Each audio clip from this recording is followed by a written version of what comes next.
আসসালামু আলাইকুম বন্ধুরা, কেমন আছেন সবাই? আজকে আপনাদের বানায় দেখাবো পটলের খোসা ভর্তা। এজন্য আমি দিয়ে দিয়েছি একটু হলুদ, লবণ, পরিমাণ মতো পানি। এখন আমি ঢাকনা দিয়ে ঢেকে দিলাম।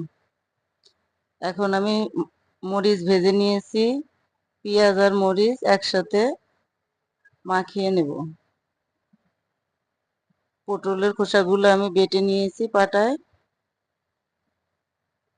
এখন আমি সরিষার তেল দিয়ে দিলাম।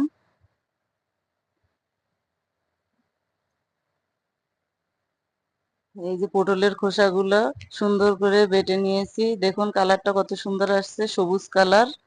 পটলের খোসা সাধারণত মানুষ কেউই খায় না, কিন্তু এটা দিয়ে ভর্তা বানানো যায় বা খাইতে অনেক মজা লাগে। আপনারাও বাসায় বানায়ে খেয়ে দেখবেন, খুব মজা।